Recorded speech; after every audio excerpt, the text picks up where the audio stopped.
फरवरी को होंगे और उसमें ये भी वाज़े कर दिया है सुप्रीम कोर्ट ऑफ पाकिस्तान ने कि किसी किस्म की कन्फ्यूजन, घबराहट, परेशानी लोगों को नहीं होनी चाहिए। इलेक्शन उस दिन होगा और इसमें कोई गुंजाइश नहीं है कि इलेक्शन किसी किस्म की ताख़ीर का शिकार हो सके। तो इसलिए फिर से मुबारकबाद। कल शाम को प्रेसिडेंट ऑफ पाकिस्तान और इलेक्शन कमीशन ऑफ पाकिस्तान के दरमियान मीटिंग हुई। उस मीटिंग में फ़ैसला किया गया कि 8 फरवरी को ये इलेक्शन होगा। आज जब सुबह केस की समाअत हुई तो इलेक्शन कमीशन ऑफ पाकिस्तान ने एक नोटिफिकेशन पेश की और एक मिनट्स ऑफ मीटिंग पेश किए जिसमें दस्तखत सारे चीफ इलेक्शन कमिश्नर और सारे मेंबरान के थे। जिस नोटिफिकेशन और मिनट्स में ये कहा गया कि नेशनल असेंबली के और सूबाई असेंबलियों के इलेक्शन एक ही दिन 8 फरवरी को होंगे। अदालत इससे भी मुतमईन नहीं थी। अदालत ने कहा कि प्रेसिडेंट साहब की तरफ से भी ये कंफर्मेशन आनी चाहिए, क्योंकि कल को ये ना हो कि प्रेसिडेंट साहब कहें कि ये मेरी एग्रीमेंट नहीं थी, मैंने ये डेट नहीं अनाउंस की थी। तो प्रेसिडेंट की तरफ से भी जब लेटर आया, वो ख़त आया जिसमें उन्होंने कहा कि ये मीटिंग हुई है और हमने कंसल्टेशन के बाद तारीख अनाउंस कर दी है, इलेक्शन 8 फरवरी को होंगे। अदालत फिर भी सेटिस्फाइड नहीं हुई।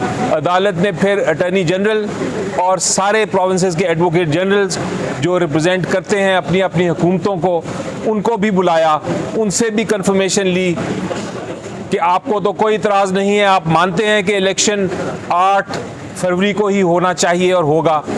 उन्होंने भी अपनी अपनी हुकूमत की तरफ से ये कंसेंट दी।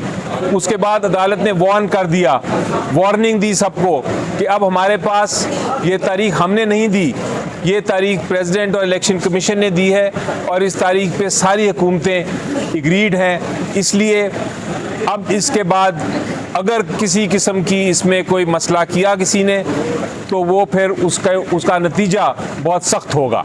अदालत ने कहा आपने हमारी मीडिएशन वाली साइड तो देखी है जिसमें हम मुशावरत से आगे बढ़ना चाहते हैं, आपने अभी हमारा गुस्सा नहीं देखा, इसलिए आप गुस्सा ना देखें, आप ऐसी कोई हरकत ना करें जिसकी वजह से हमें किसी किस्म का आपके ख़िलाफ़ एक्शन लेना पड़े। उसके साथ साथ अदालत ने यह भी कहा कि कोई भी मीडिया अब ये नहीं कहेगा कि इलेक्शंस जो हैं वो किसी वजह से डिले हो सकते हैं।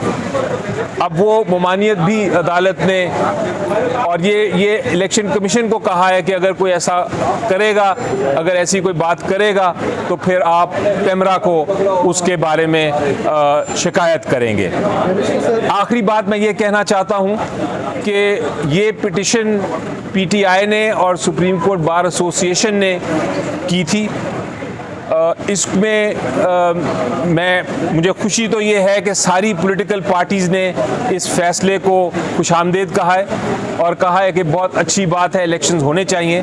लेकिन कोशिश सिर्फ पीटीआई और सुप्रीम कोर्ट बार एसोसिएशन ने की कि ये मामला सुप्रीम कोर्ट तक लाया जाए। आपको याद होगा इससे पहले जब पीटीआई ने ये कोशिश की थी कि इलेक्शंस पंजाब और केपीके के भी हों, तो सारी अपोजिशन पार्टीज़ जो थी, चूँकि वो हुकूमत में थी उस वक्त पीडीएम की, वो इसके ख़िलाफ़ थी, वो कह रहे थे इलेक्शन नहीं होना चाहिए। बहरहाल वो माजी है, अब हमें मुस्तकबिल की तरफ देखना है। मेरी नज़र में माजी में क्या हुआ वो भूल जाएं, अब एक नया खुशखबरी आ गई है, एक नया ईरा शुरू होने लगा है मुल्क में इलेक्शंस का। अब हम मुस्तकबिल की तरफ देखें। सबका काम है कि इस इलेक्शन को फ्री, फेयर और जस्ट बनाएं, इनको आज़ाद इलेक्शन बनाएं, इनको ऐसे इलेक्शन बनाएं जिसमें सबको प्लेइंग फील्ड मिले। इसको ऐसा इलेक्शन बनाएं जो कि हमेशा याद रखे, हमारा मुल्क याद रखे, हमारी तारीख याद रखे कि ये इलेक्शन होता है, ये दुरुस्त इलेक्शन होता है। अब हमारी हमारी सारी काविश इलेक्शन कराने की तरफ होनी चाहिए। हमें अपने माजी में किसने डिले किया, किसने नहीं डिले किया, ये भूल जाना चाहिए। मुस्तकबिल की तरफ देखें। इंशाल्लाह पाकिस्तान का मुस्तकबिल बहुत रोशन है, बहुत बहुत रोशन है।